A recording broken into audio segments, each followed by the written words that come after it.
The war was won.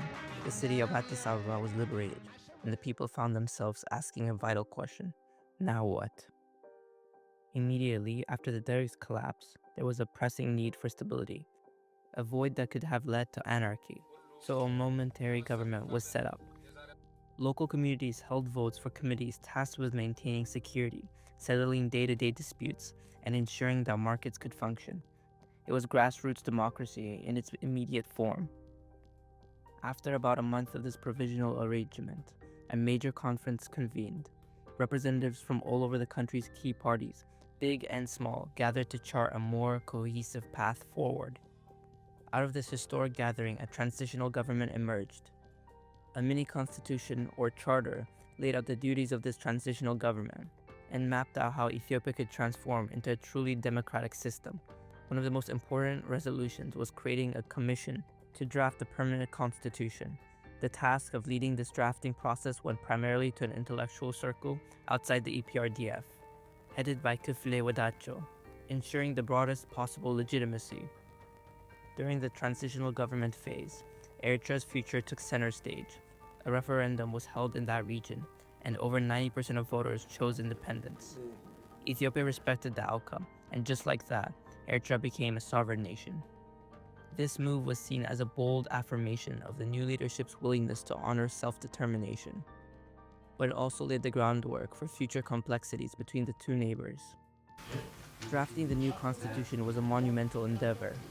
It wasn't just a few elites deciding behind closed doors, it was a collective national effort. For months, citizens from the countryside to the city debated what should be prioritized in their fundamental law. Eventually, a constitutional congress convened in a newly built hall in Addis Ababa. As the constitution was ratified, the building erupted in celebration, singing, dancing, and a palpable sense of hope. For many, this was the dawn of a new era. Soon afterwards, Ethiopia held national elections, and the EPRDF, the Ethiopian People's Revolutionary Democratic Front, won a commanding share of the votes. The EPRDF was a coalition of 4 parties: Tigray People's Liberation Front, TPLF, Amara Democratic Party, ADP, Oromo Democratic Party, ODP, and Southern Ethiopian People's Democratic Movement, SEPDM.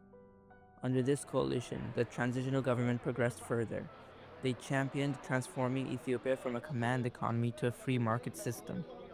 Since 1991, the Ethiopian government has embarked on a broad program of economic reform, privatizing state enterprises, loosening certain government regulations, and encouraging more flexible economic policies. This process, though gradual, attracted foreign direct investment and laid the groundwork for unprecedented growth. The EPRDF believed that there are 3 key players in this new economy: the people, private investors, and government. The government would lead development, not by micromanaging, but by steering policy, building infrastructure, and ensuring strategic interventions. The people, especially farmers and workers, were crucial.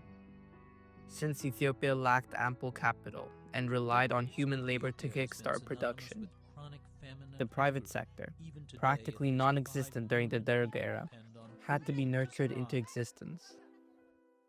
Before EPRDF came into power, in Ethiopia there was no such thing as a millionaire. They offered loans and incentives to help ordinary Ethiopians become entrepreneurs. In a short span, some individuals became millionaires, and later, even billionaires. But not all wealth creation was channeled into manufacturing or infrastructure. By 2015, Ethiopia reportedly had about 2,700 millionaires, more than double what it had in 2007. Their fortunes often centered on economic rents, like banks, mines, and similar niches, rather than structural and strategic sectors. The creation of this previously non-existing private sector set up a source of investments that benefited every industry. Every industry saw major growth after the TPLF came to power. The transportation industry, infrastructure, banking, trade. The changes were undeniable. The numbers testified to a rapidly growing economy. Because of the near absence of major industries, Ethiopia anchored its strategy on agriculture. but rural farming was outdated, heavily reliant on unpredictable rainfall. So the government initiated a massive education program for farmers, teaching them to produce beyond just for themselves and their families, which is what most farmers only did at the time. Convincing them to produce enough for markets and to sell what they grow, as this would allow them to do things like send their kids to school and overall have a higher standard of living. They educated farmers on how to utilize seeds, fertilizer, and other modern farming techniques. Irrigation systems were constructed, fertilizer distributed, and farmers were taught how to maximize yields in a market economy. Over time, small-scale subsistence farms began morphing into profit-generating ventures. This move from mere survival to market participation fueled double-digit growth year after year. From the outset, the TPLF championed gender equality. Women had fought bravely on the front lines and in the post-war era. The new government realized the need to harness the potential of half the population. But how? By solving practical barriers. One major barrier for women was easy access to water sources, as it was seen as the women's job to bring back water from the far water sources nowhere near the villages they lived in. So the government invested in water infrastructure to bring water sources closer to communities, sparing women from spending hours each day fetching water. Another barrier was that women had to manually hand grind grains, which took hours at a time. So the government invested in the building of local mechanical grinding mills close to villages.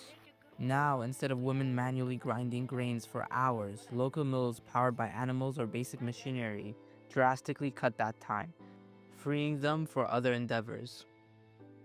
When these burdens lifted, women had more time to engage in economic activities. The government also made education a priority for women. Classrooms once populated by 90% men and 10% women began moving closer to a 50-50 split, eventually reaching near parity in many universities. Putting female labor and leadership into the workforce dramatically boosted productivity and also shifted social norms. The seeds of women empowerment sown during the TPLF's guerrilla days blossomed in the new Ethiopia. Under the Derg, entire regions sometimes only had one hospital. For example, in the entire Tigray region, there was only one major hospital.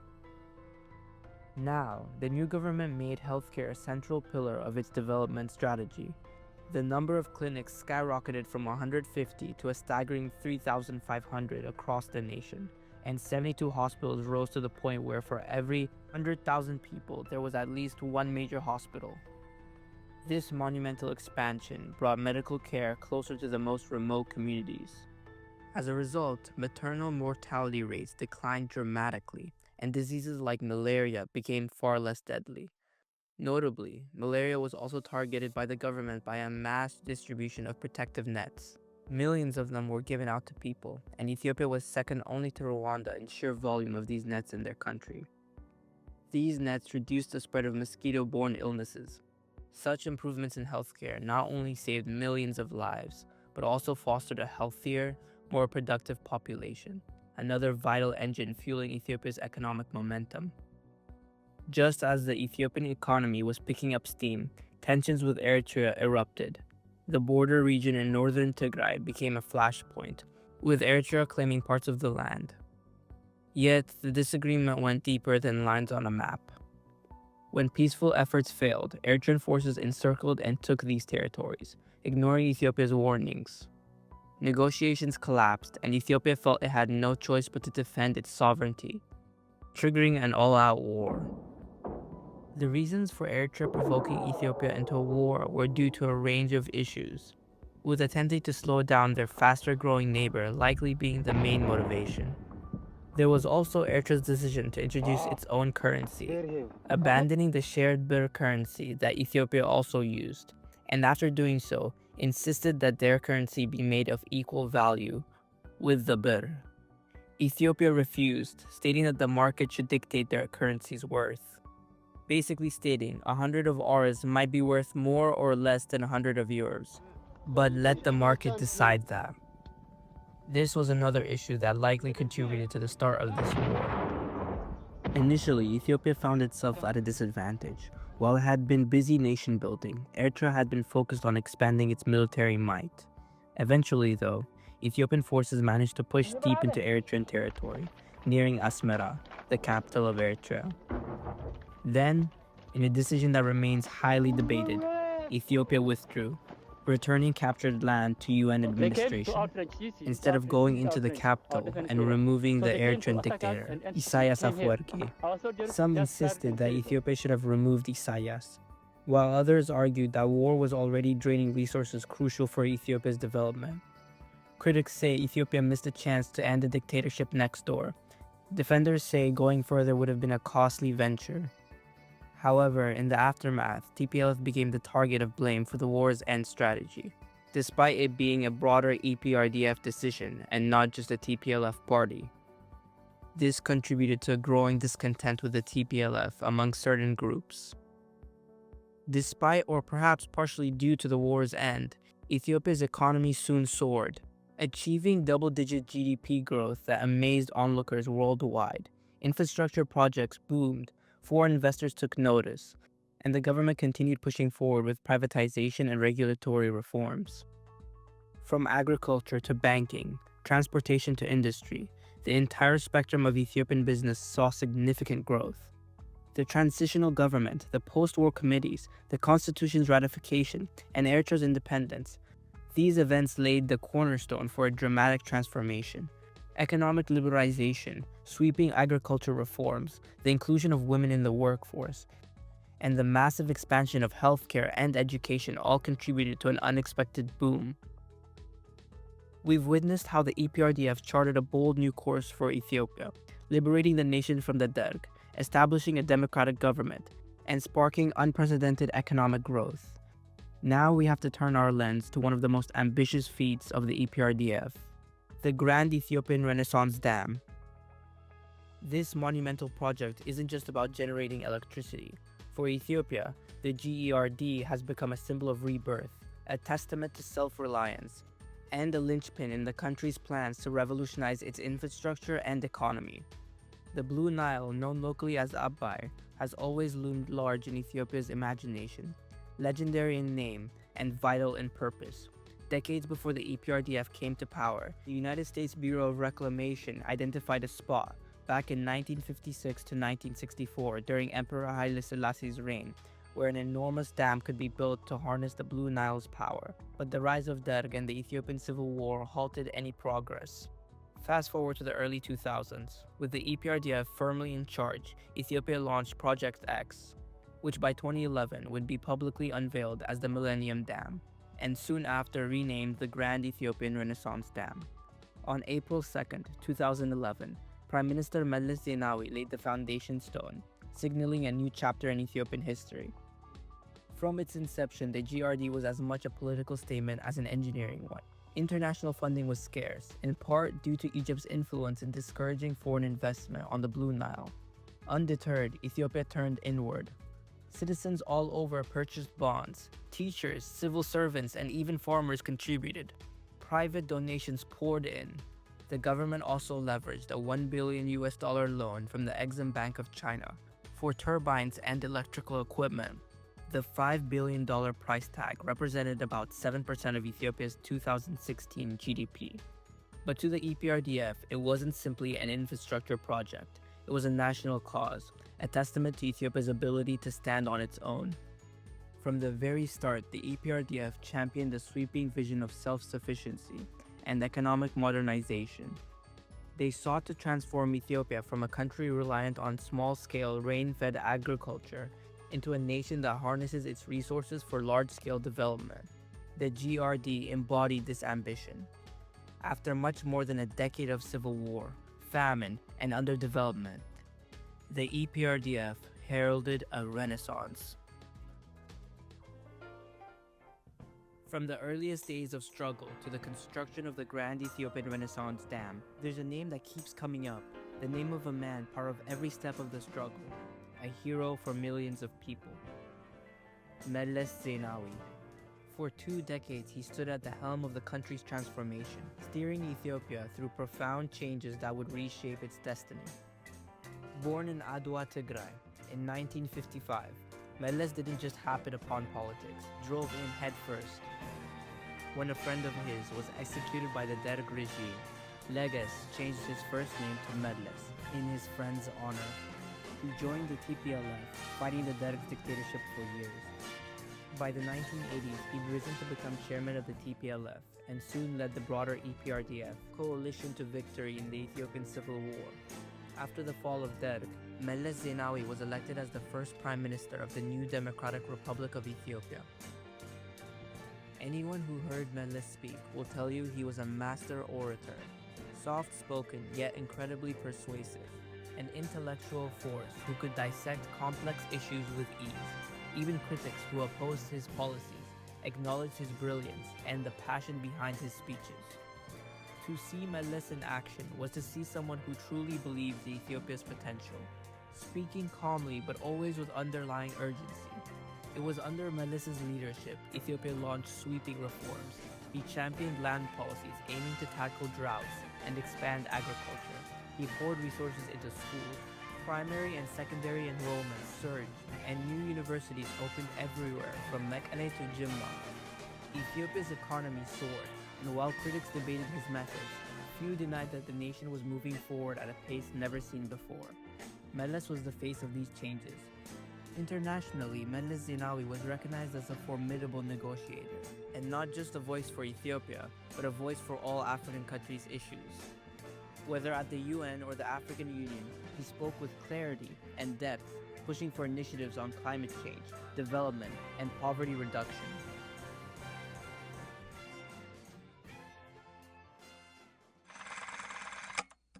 The structures and security apparatus shaped under his leadership remained influential.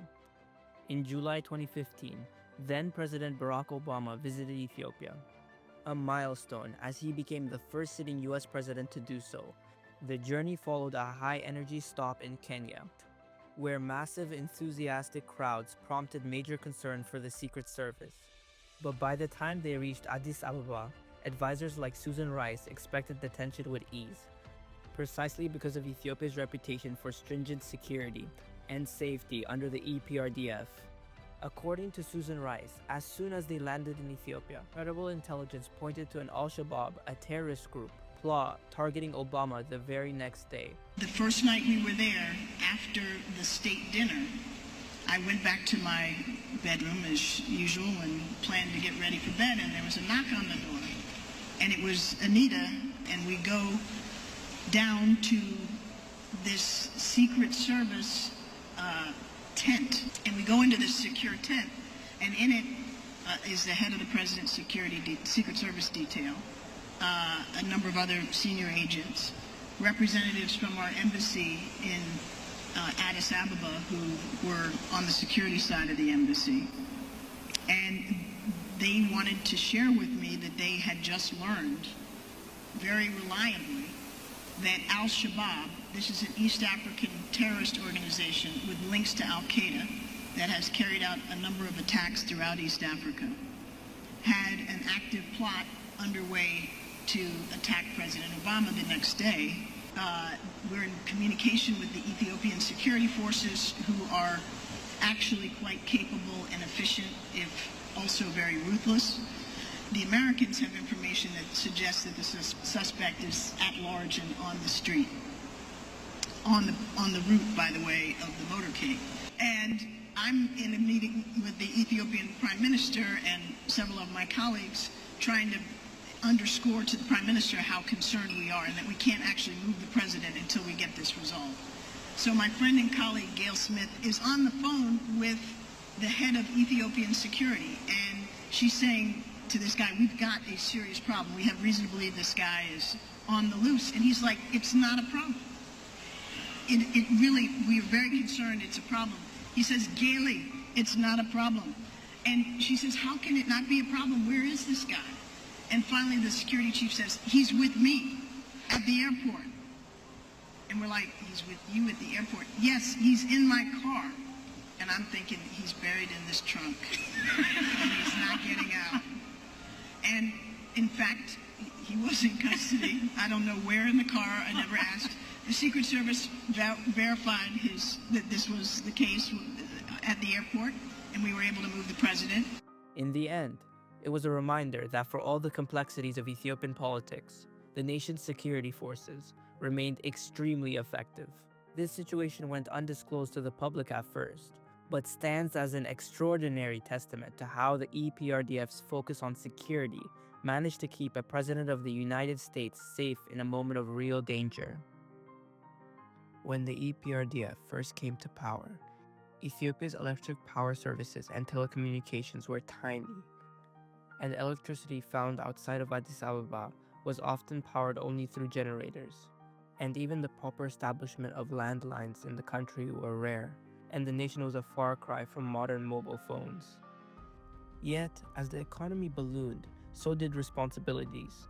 Very quickly, the nation built extensive hydroelectric systems, pushing power grids into remote regions, an astonishing feat of infrastructure. The telecom sector transformed even faster, moving from archaic switchboards to direct dial cell networks and satellite internet connections. However, the same people who used to manage these tiny local grids or outdated landline systems found themselves overseeing massive nationwide operations with next-generation technology. The issue was that the country was actually growing almost too fast. So fast, in fact, that their expertise, often built around older methods, lagged behind the demands of this explosive expansion. It wasn't just telecom or electricity. Ethiopia's agriculture once focused primarily on subsistence farming, small plots barely selling surplus. But then, in a blink of a decade, agriculture pivoted to feed growing markets, supply exports, and fuel industries. Everything scaled up fast. But as rapidly as these industries were growing, they required their leaders' abilities to grow just as rapidly. Every industry began to see that these high-quality leaders they needed to run them were in short supply. Departments that once guided a handful of local farmers now had to regulate industrial-scale agriculture.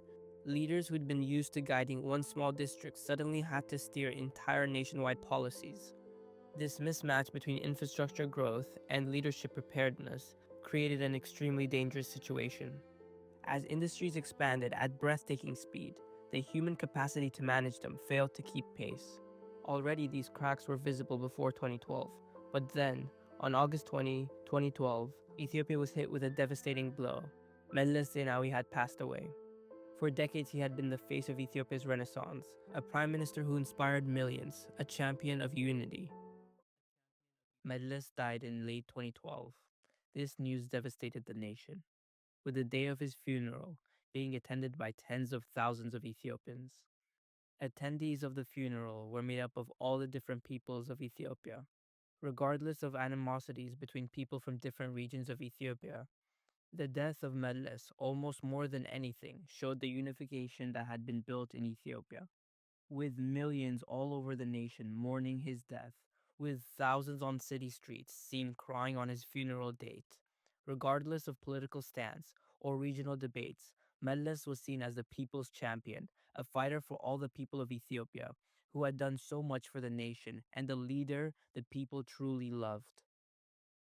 But with Meles gone, the issue of industries outgrowing their stewards intensified.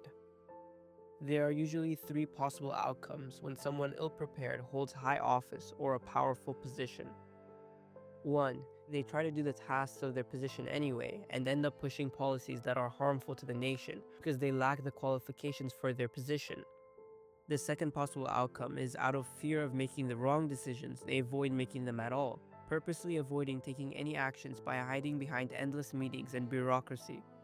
And the third possible outcome, knowing they are bound to lose their positions, decide they might as well exploit their position for personal gain while they still can. Or the situation could lead to a combination of these outcomes. As expected, corruption and mismanagement spread like wildfire. Departments from the military to the police to all kinds of regulatory authorities felt the ripple effects. Ethiopia's grand growth was undermined by an administrative foundation that couldn't keep pace with the nation's new reality. As people faced blatant corruption, inefficiency, and the government seemingly out of touch, unrest simmered. Some leaders within the EPRDF insisted we must act, we need reforms, and we must address these issues head on. Others believed that the turmoil was just growing pains from the people, normal hiccups for a fast-developing nation like Ethiopia, and dismissed the people's unrest. The TPLF, especially many of its core members, argued for necessary political change by listening to the demands of the populace. But entrenched figures within the EPRDF's broader leadership dug in their heels. Every time reforms were proposed, some factions blocked any kind of changes. Tensions mounted, protests escalated, and the people's anger began to reach its tipping point. Yet, ironically, when corruption scandals and poor governance came to a head, many outside voices pinned the blame on the TPLF, the group that had most of its members pushing for reform. Behind the scenes, foreign powers and organizations had their own agendas. Ethiopia, now a regional power, was ripe for influence. Many nations prefer partners who comply with their policies, but the TPLF's stance was clear. They put Ethiopia's interests first, and didn't blindly follow the instructions of foreign powers. This stance, while patriotic, clashed with foreign governments eager for strategic footholds. Many outside forces poured resources into Ethiopian politics, propping up opponents likely to dance to their tune. One major criticism the TPLF supporters had of their party was their PR ability.